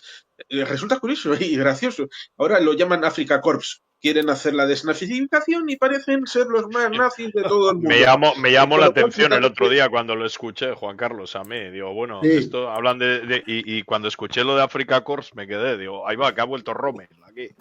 Sí, sí, sí, sí. me llamó. Claro, Con lo Rommel cual, no era malo, ciertamente es ¿no? interesante. Bueno, Es pero era el interesante jefe el del imperialismo Africa que hacen Corps, algunos. el comandante. Es el Entiéndase imperialismo ruso, el Belsartes, ¿no? imperialismo iraní, el imperialismo iraní, pero es cierto que está en un momento difícil. Las revueltas últimas, aquella que se murió técnicamente en una comisaría, las mujeres saliendo, también hombres saliendo, ahora mucha gente que puedes ver en Teherán sin el velo, yendo a pelo y olvidándose de la Guardia de la Revolución. No tengo una bola de cristal, pero sí podría aventurar, por ejemplo, a un golpe militar. El 30% de la economía de Irán lo tiene la Guardia Revolucionaria. Podrían decir, Sí. bueno, nos quitamos a los ayatolás, a estos viejucos de aquí, y entonces hacemos un negocio que parece que es algo más moderno, una O sea, que república. una revolución civil a la portuguesa no la veis, ¿no? No. Pero recuerda que en septiembre del 75 hubo un intento de golpe de Estado en Portugal. Sí, claro. Así que la historia Claro. también hay que contarla toda, porque hubo intento de democracia con la revolución de los claveles, pero luego un intento de involución o de intentar llevarlo a Moscú, con lo cual siempre la historia tiene esos pequeños vericuetos que normalmente en el relato dado que se quiere el relato que sea de 10 minutos y esas cosas no entran en un relato de 10 minutos, si no se duraría hora y media el relato y no 10 minutos. Y la gente lo quiere simple. Ahora, ¿se han fijado que hace una hora que estamos hablando y no hablamos de China, ¿no? Le hemos Y la mencionado ruta a de la Pilón, el que otro seda, habrá elefante que en la dejarlo. habitación, Leonardo, el otro elefante en la pero habitación. cuidado, que el elefante que decía Juan Carlos, la ruta de la seda llega por la nueva y la vieja ruta de la seda por ahí, por agua y por tierra. La nueva capital de Egipto tiene capital chino y los contratistas son turcos. Para que veamos cómo juega el partido. Juan Carlos Es estaba una Porque mencionando peor, precisamente una las partida de invasiones. billar Sí. totalmente, Es que totalmente. pero estabais mencionando, Juan Carlos, yo creo que estaba mencionando precisamente de Wagner, cómo está expoliendo en África, y mientras tanto China yo creo que está poniendo también capital directamente a cualquier régimen autoritario que pueda haber por allí, pero aprovechándose para construir, como bien estás diciendo tú, Leonardo. No De sé si va a todas ser... formas, de todas las partes que estáis citando, yo creo que todas tienen, y en este caso no voy a utilizar la palabra adversario, pero voy a utilizar la palabra más dura, enemigo, abatir o un interés común, es acabar con la vieja Europa. ¿Qué opináis de eso? bueno, yo te cuento Y una el experiencia control que lo tuve tenemos nosotros. exactamente hace un año. Yo estuve en Bruselas, en la Unión Europea, con gente de la Unión Europea. Y cuando salí con 3 politólogos de la Unión Europea y una medianera, que se entran en mi, yo subí la foto a mi Instagram, Leo Garayeta, que dice Europe is the future, ¿no? Europa es el futuro. Y yo salí con 3 politicólogos y le dije, muchachos, es una medianera que tiene 8 pisos, azul de fondo con las letras escritas. Y le dije, ¿ustedes están seguros de esto? Y yo, ¿por qué me dice eso, profesor? Yo le pregunto si ustedes están seguros de esto, porque yo no la veo tan fácil. Yo no la veo. ¿Estamos de acuerdo que Gran Bretaña se está transformando en un país tercermundista? Yo estuve en Londres hace poco y caminando por Oxford Street, cada 50 metros tenía un señor en la calle que decía I am hungry. No, no decía dame plata, tengo hambre, decía. Pero no eran ni musulmanes ni africanos, eran ingleses, ¿eh? Cada 50 metros en Oxford Street, caminando afuera, I am hungry. No se veía ese tipo de cosas. ¿Por qué? Y porque el Brexit, a ver, desde las 200 millas, ahora cuando pesco, ¿qué estoy pescando? ¿Dónde estoy pescando? ¿En Bilbao o estoy pescando en Londres? ¿Estoy pescando en Francia? Bien, los camioneros que eran todos gallegos, ¿quiénes son ahora? ¿Quién pago impuestos para el Eurotúnel y todo ese tipo de cosas? Y Europa. Europa hizo una ensalada Waldorf. Está bien, está en la Unión Europea. Yo me acuerdo, sería año 90 y pico, un día estaba en Grecia, alquilé un auto y cuando salí de Grecia iba para Alemania, me tiraban el coche encima. Y yo pregunté, che, ¿tan mal manejo con lo que venía? Y me dice, no, no, no es que manejas mal. Y entonces, ¿por qué me tocan? Por la patente.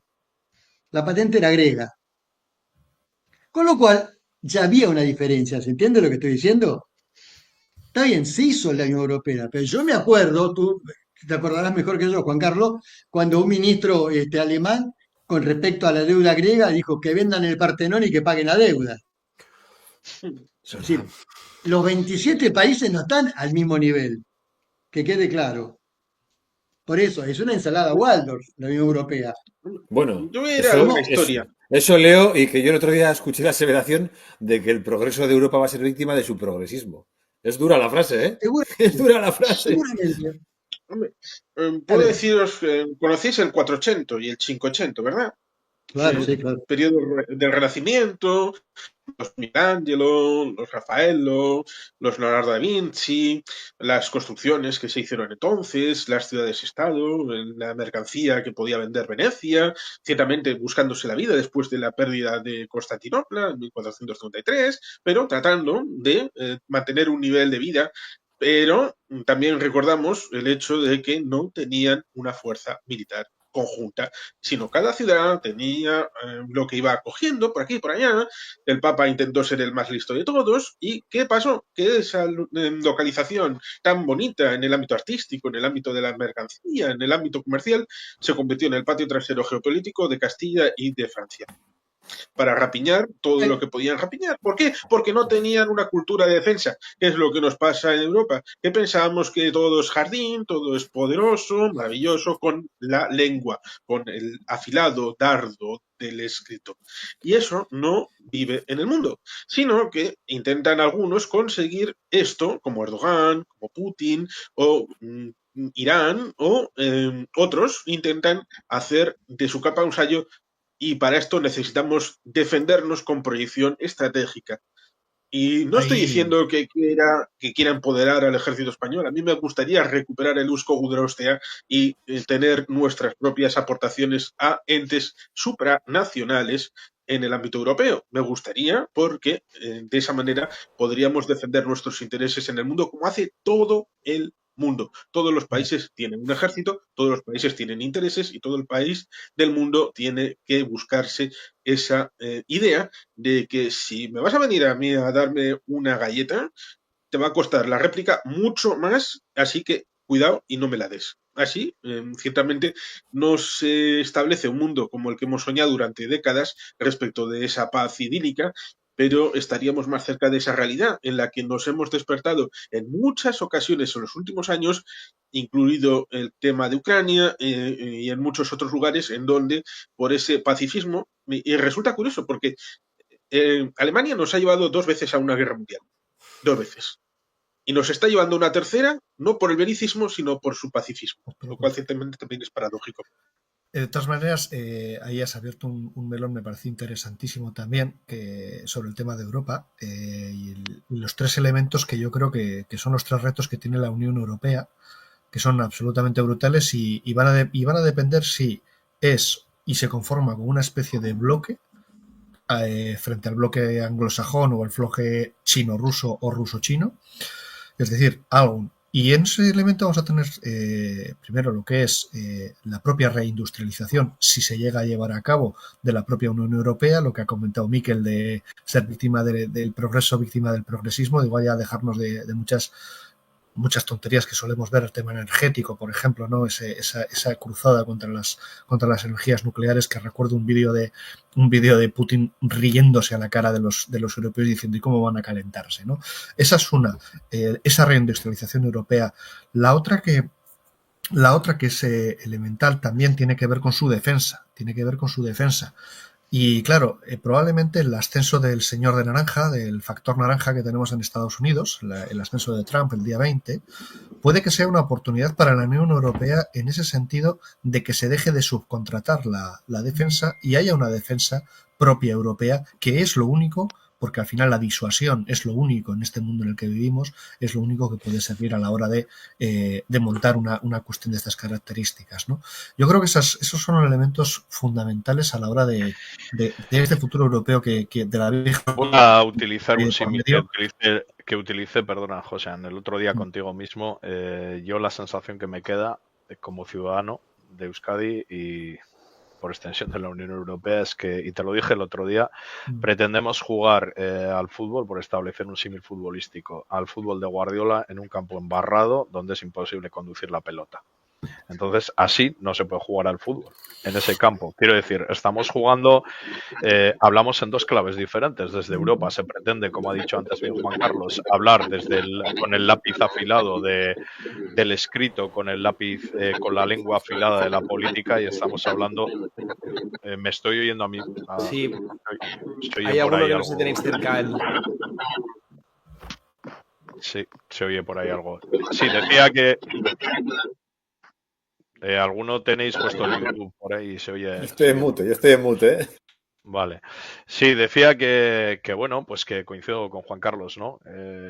Pretendemos, por utilizar un símil futbolístico, jugar un partido de fútbol en un campo embarrado con un sistema de juego al pie, ¿no? Del balón enviarlo al pie, y así es imposible. No se puede conducir la pelota en un campo tan embarrado. No se puede caer en muchos casos, como dice Juan Carlos, en una política de lengua afilada o de escrito afilado, ¿no? ¿eso quiere o implica el tener que utilizar las armas, el no sé qué y tal? Pues no, yo no quisiera, ¿no? Todas las personas que han vivido una guerra, Leo podrá contar de su padre, de nuestros mayores, de nuestros aitites y amamas, pues saben que lo peor que puede haber es una guerra, ¿no? Pero sí que es verdad que creo que se ha caído en una suerte de buenismo que está conduciendo a la desaparición de ciertos valores que creo que sí han conducido a la prosperidad que se tiene hoy en día y no solo al bienestar, y no entiéndase el bienestar no como la compra de un celular, sino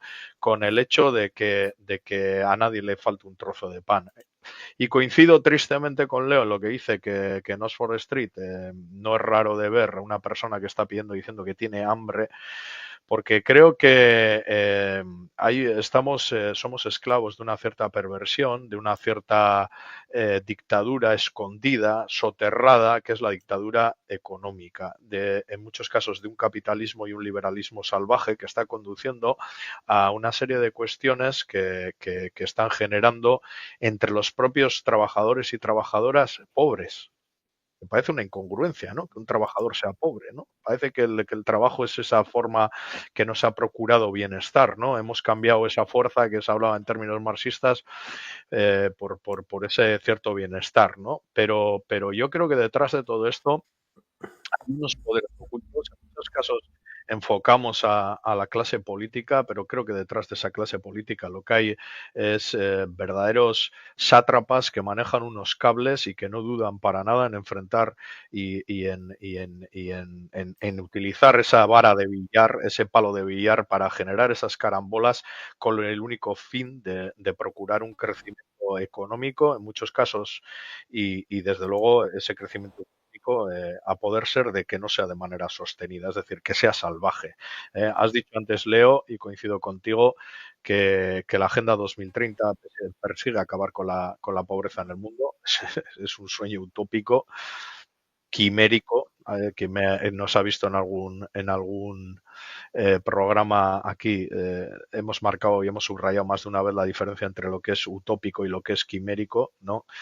Me gustaría que fuera utópico, pero creo que es quimérico hoy en día, ¿no? Y más que nada porque parece, o esa es la conclusión de muchos años, que tristemente para que haya ricos parece que tiene que haber pobres, ¿no? Y hay Muchos. el espacio europeo creo que hablaba de una cuestión y giraba o era un denominador común a todos los países o en gran medida a lo que es a la vieja Europa, ¿no? Creo que es un término que siempre he defendido yo en lo personal, que es el término de la justicia social. No entiendo avances sin justicia social. Creo que se está renunciando a esa justicia social desde la propia Europa y creo que hay que buscar y hay que incidir en la defensa de esa justicia social. Y para eso creo que hay que reforzar lo que han sido los valores que históricamente han conducido a Europa al desarrollo que ha exportado en muchos casos al mundo también. Entonces yo sí que estoy preocupado. Estoy preocupado por esos grandes, por lo que puedan llegar a hacer esos grandes poderes ocultos económicos que antes has citado, Leo, y también estoy muy preocupado porque veo el resurgimiento de auténticos megalómanos son elementos totalmente distorsionadores de la política internacional y de lo que es la geopolítica, ¿no? Y están intentando entre unos y otros manejan ese palo de billar que hablabais antes y somos producto de una carambola que no sé yo si vamos a acabar cayendo todos en el agujero o cómo va a acabar esto. Unai, dado que no has realizado preguntas, sino solamente una reflexión, voy a aprovechar y voy a hacerle una pregunta a Leo, luego le dejo a Josean y el resto que intervengáis, porque vamos a ir cerrando en breve. Ya que nos hemos salido un poco del tema de Siria, y creo que nos podemos alargar bastante, me gustaría precisamente que nos salgamos un poco de la óptica europea, eurocentrista, y ver precisamente de esa visión que había en un momento en los BRICS, de países como podía ser Argentina, y cuál es la visión precisamente de Leo. No sé si la visión tiene que ser como BRICS, tiene que ser como se habla en su día de la conferencia de Bandung. ¿Crees posible que haya algún tipo de cambio, ya no voy a decir en el orden mundial, pero que sí países como Argentina pueden aprovechar esta situación sin atacar a otros para poder progresar y no vivir, como nos estabas contando antes, verdaderas gracias humanas? A ver, Argentina entró a los BRICS y hace poco acaba de salir de los BRICS. Con el nuevo gobierno, Argentina está fuera de los BRICS. Los BRICS están manejando más del 30% del PBI mundial. Con respecto a Argentina, te digo lo que te dije hace 10 meses. Es un experimento y espero que salga bien el experimento. Ya lo hemos vivido hace 3 décadas atrás, este fenómeno. Acá no tenemos una Unión Europea, tenemos un Mercosur que es nada, porque si yo quiero ir acá enfrente a Uruguay, te repito, en el ferry tardo 40 minutos, tengo que hacer migración, poner el dedo, sacarme una foto como si fuera a Europa, con lo cual eso no es un mercado libre y nada por el estilo. Y países, a ver, Latinoamérica está bastante euro, es un péndulo, se va de la izquierda a la derecha, de la derecha a la izquierda, y así pasan las décadas y seguimos de acá para allá. Y yo estoy siguiendo bastante a un tipo que me parece un gran pensador, por más que uno puede estar de acuerdo, que es Harari. Y en el último libro de él, de las lecciones para el siglo XXI, dijo que por primera vez, y esto que es muy grave, puede aparecer una raza diferente de Homo sapiens. Joder. Y esa raza diferente son los multimillonarios. Para contestarte a ti, primo. ¿Por qué? Porque ellos van a tener acceso al trasplante de órganos, a la inteligencia artificial, a vivir en lugares recontra cerrados, ¿sí? Donde la mayoría de la gente no va a poder tener ese tipo de cosas. Tú me decías, Unai, ¿cómo puede crecerse? Bueno, en Argentina la mitad de la gente con trabajo no llega a fin de mes. No le estoy dando la culpa a este gobierno, porque esto viene, a ver, hace 40 y pico de años que tenemos democracia, así que acá hace 40 años que no tenemos golpe. Toda la gente que llega porque lo vota el pueblo, que quede claro.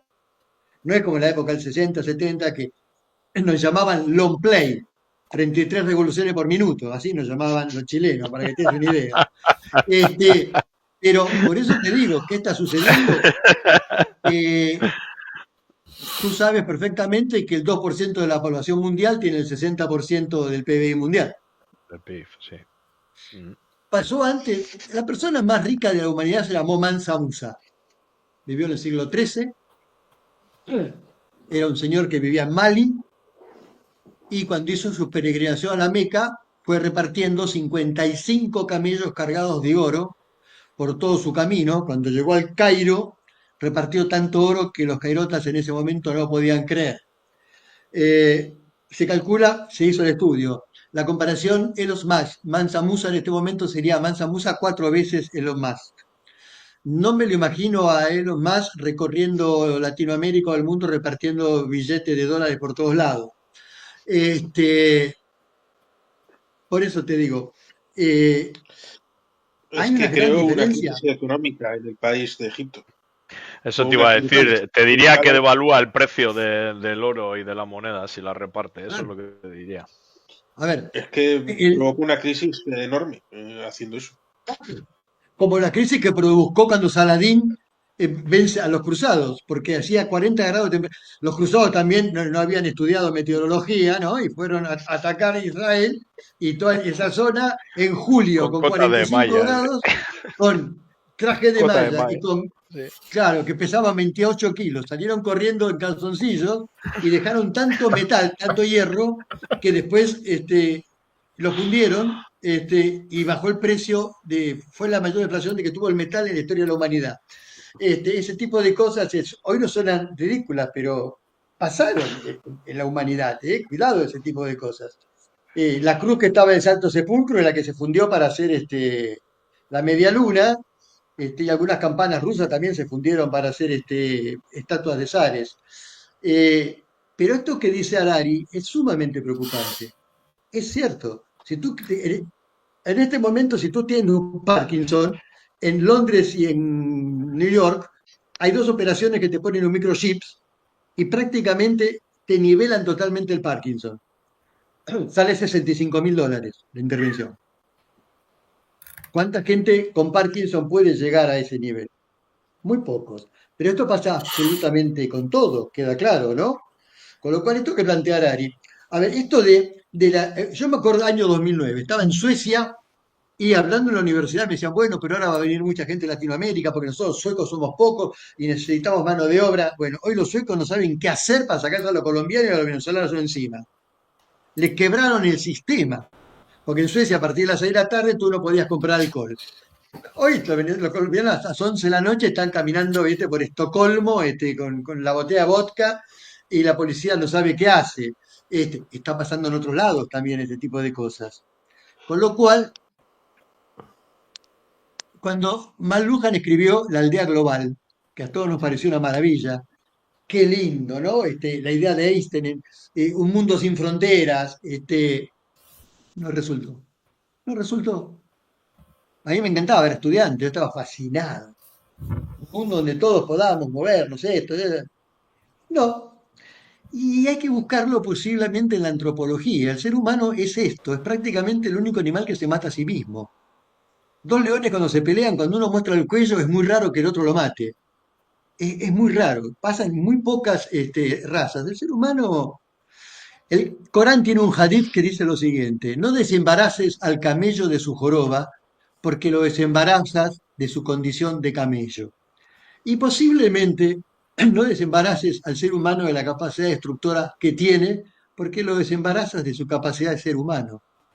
Y el ser humano es esto. Mira, yo hace poco en Bilbao fui con un primo a Altamira y estuve hablando con un antropólogo, que es un vasco, que estaba a cargo de todo eso, y me dijo, ven, ven, ven, ven, te voy a mostrar un cráneo, me dijo, deja las pinturas y eso. Me mostró un cráneo del 35.000 a.C. que tenía un agujero en el parietal. Ajá. Pero está demostrado que ese agujero no fue que se chocó contra un paragolpe, no. Fue hecho con un golpe de un vecino que le ha pegado una hostia. ¿Se entiende lo que estoy diciendo? Esa es la historia de la humanidad. Y no es que sea mala o fea, es eso, es eso.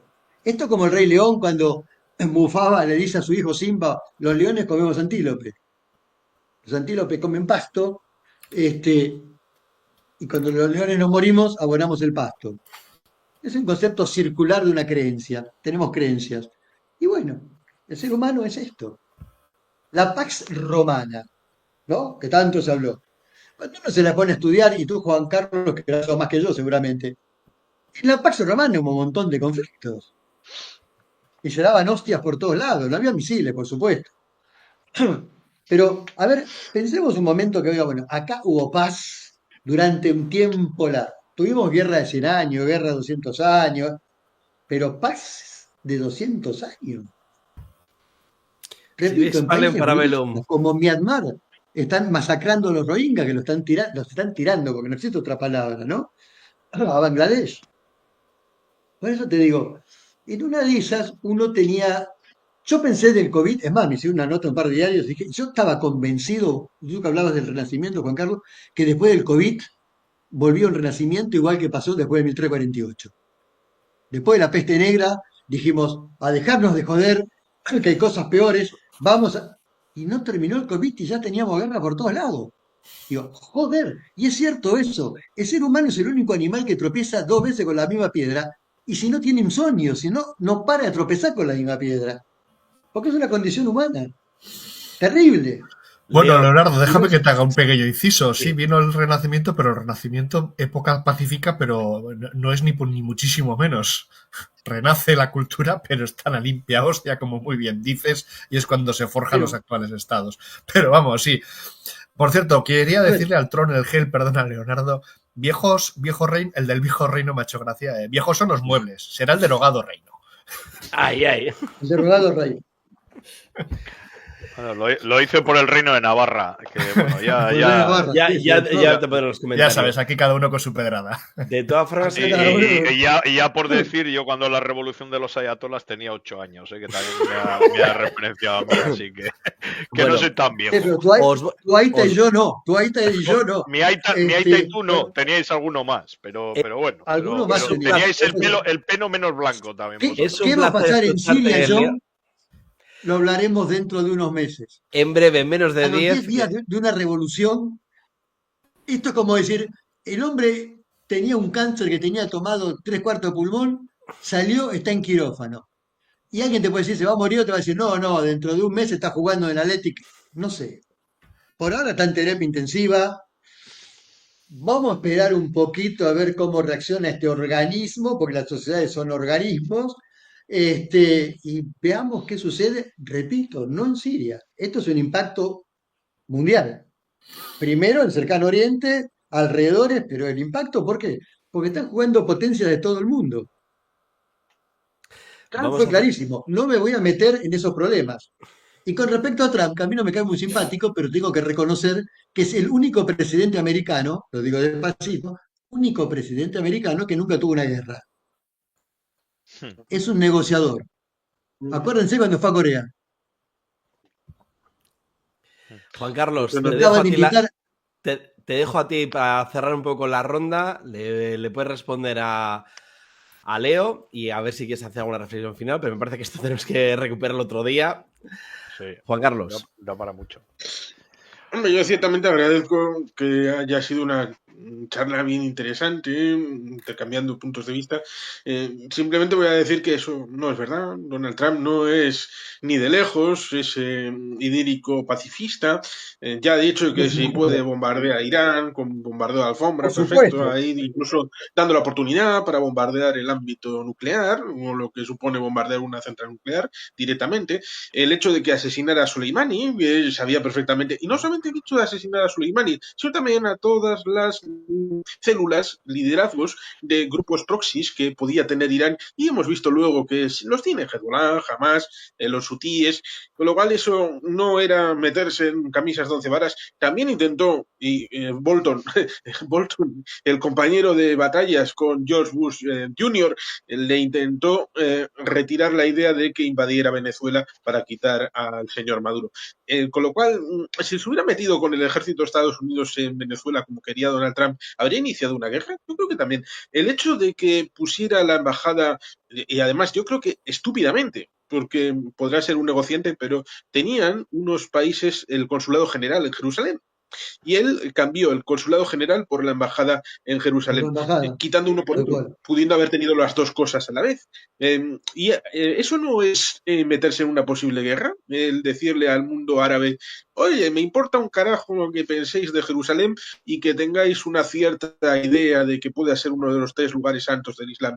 Se lo voy a regalar a Israel. Eso no puede cabrear a la gente, con lo cual ciertamente cuando uno va a Donald Trump ve que es un provocador, que no le importa ni la paz ni la Sí, guerra, claro. que él está a sus Pero intereses. él no se mete. Él no se mete. Por eso traicionó a los kurdos.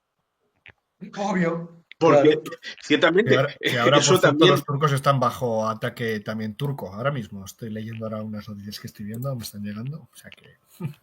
A Con lo cual, a los kurdos les da todo el mundo. O sea, y los vascos que intentamos en su día, por recordar que se hiciera un pleno en el Parlamento Vasco del pueblo kurdo, Sí. el otro día, Abdullah que Öcalan diréis estuvo tú, por ahí. ala, lo que estás diciendo, no lo digo por decir. El otro Época día Yalan. vimos cómo las gasta el gobierno turco cuando se prohibió incluso, fijaros, que bobada, ¿no? Pero qué bobada, pero qué sintomático, ¿no? Ese Pequeña pequeño detalle que decías el otro día, ¿no? Que fueron seguidores del Athletic, que juega al Athletic en Turquía, y les prohibieron la exhibición de icurriñas. De una Ah, ¿sí? icurriña, una bandera vasca. La Sí, semana sí. pasada. Así lo juegan los turcos, ¿no? Y yo tengo muy claro que eso viene heredado de aquel intento en la época del Lehendakari Ibarretxe de celebrar un pleno en el Parlamento Vasco para el pueblo kurdo. Entonces, como Roma no paga traidores, Erdogan tampoco. Yo por ir Pero cerrando que no con va algo. por ahí, no, dame una explicación lógica entonces. Bueno, eso y el trabajo que haya hecho seguramente el cónsul de España en Turquía, porque si no, dime tú qué explicación está una bandera que es totalmente legal, que no la puede exhibir yo en un campo de fútbol. Dice, no, usted no puede exhibir esa bandera. Pues yo lo ubico ahí. Igual estoy equivocado, igual lo que queráis, pero Turquía no es ningún ejemplo. Los kurdos están perseguidos en todos los lados, en todos los lados.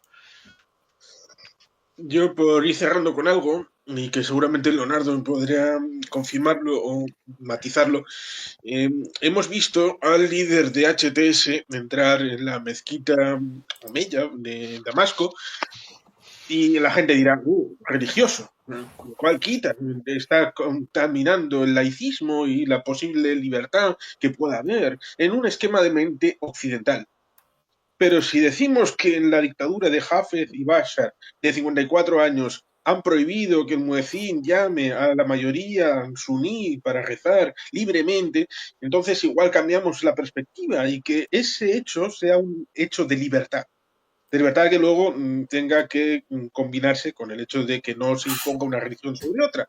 Pero esta percepción que podemos tener sesgada por nuestra percepción occidental, allí está vista de una manera distinta. Con lo cual yo le daría un cierto tiempo para aceptar o equivocarse en varios meses, 3, 6 meses, para que Siria pueda tener algún tipo de gobierno, alguna estabilidad, que los refugiados puedan volver a su país, porque cualquiera que está refugiado lo que quiere es volver a su patria. Darles una oportunidad y a ver si tienen alguna opción de recuperar su país para la prosperidad y que puedan vivir más o menos dignamente. José, Con respecto perdón. a la mezquita de Damasco, en la década del 90 yo formé parte de un equipo, era el único extranjero, porque había que reconstruir la fachada. Y éramos un grupo de arquitectos que yo formé parte y lingüistas. Ganaron los lingüistas, porque siguieron más lo que decía la letra que lo que decían los arquitectos, pero bien. Y yo entré muchísimas veces y los suníes no podían entrar. Lo que tú estás diciendo, Juan Carlos. Es decir, yo que era un turista, por decirlo de alguna manera, entraba a la mezquita de Damasco, me sacaba los zapatos, entraba sin ningún problema, y había gente que decía, ¿querés entrar? Y me decían, no, no, no, hasta que después me dijeron que no podía entrar. También es cierto que hay una mezquita cerca de ahí, que es la mezquita donde está enterrada la nieta del profeta, la hermana de Hussein, el nieto, ¿no? Que es chiita. Y los chiitas ahora están preocupados porque tienen miedo de que hagan algo con respecto a esa mezquita. No creo que se juegue en esa carta porque sería una carta muy dura. Pero como dices tú, ojalá, que es lo que queremos todos, que Siria pueda ser un país abierto, libre. Como dices tú, hay muchísimos sirios. Mire, yo he estado con sirios en Lampedusa, he estado con sirios en Ceuta, gente profesional, profesores de la universidad, que tuvieron que escaparse. Por supuesto, con sirios en Estambul muchísimas veces. Y como dice Juan Carlos, ojalá esa gente pueda volver a su tierra y empezar a tener una vida normal, pero va a llevar tiempo. La síntesis es que yo creo que de Euskalpolitik vamos a tener que arreglar el mundo nosotros, porque si no lo hacemos nosotros, no lo va a hacer nadie. Vamos a quitar a la agenda 2030 y nos vamos a poner nosotros. Y después de arreglar el mundo, arreglaremos el partido. Eso. Claro, tal cual, vamos a tener que hacer algo así.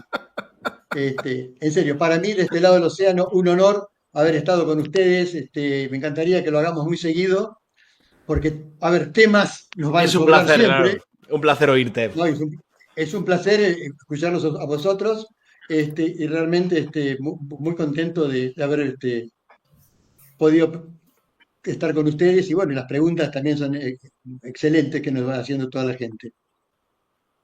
Así que ricasco, desde Argentina, y les repito, realmente un honor estar con ustedes en el programa de ustedes. Y ojalá que crezca muchísimo porque se lo merecen, es excelente y están haciendo mucha fuerza para ello.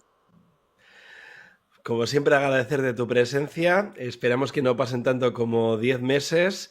Y voy a repetir lo que han dicho algunos, que un garabieta que logra caer al otro garabieta. Todavía hay categorías. Uno sabe callarse, de vez en cuando. No sé. Ahora, cuando nos juntamos 40, 50, no eso se ya es más ninguno, complicado. Eso ya es más complicado. Una reunión de garabieta será para una verla. garabietada de las que hacemos nosotros, vais a ver que no es tan fácil. Sí. Una reunión de garabieta será para verla, porque para verla y para oírla. No, y aparte vienen las camadas nuevas de Garabieta, los hijos de Unai, Ayala, Andere, las nuevas jóvenes que son brillantes, muy formados, más que nosotros, y hay que escucharlas. Realmente hay que escucharlas porque son brillantes. Bueno, pues esperamos contar otro día con el resto de garabietas. Desde luego, Leo, volveremos a invitarte. Juan Carlos, un placer también contar contigo. Y al resto, bueno, pues como siempre, otro lunes más de, como diría Unai, de terapia, pero que es una maravilla. Entonces, si no tenéis nada más por hoy, porque vamos a dejarlo que esto una puerta abierta para otro día, vamos a cerrar la sesión de por hoy. ¿Vale? Y esto va a YouTube, ¿no, John? Sí, ahora mismo hasta en YouTube precisamente. El enlace, si quieres, te lo volvemos a pasar. Y Trollengel, estamos siempre abiertos y no es únicamente una cuestión de género. Al final nosotros encantados que haya todo tipo de participaciones aquí, pero por desgracia no hemos logrado dar con alguna mujer que quiera participar en este tema. Si nos propones cualquier persona, encantados de escuchar. Para la próxima tengo 2 mujeres que son de Bilbao. Perfecto. Aquí serán bienvenidas siempre. Bueno, lo dicho, un placer contar con vuestra presencia hoy y vamos a cerrar por hoy el programa. Es que ricasco. Abrazo, familia. Agur, agur. Agur. Qué casco.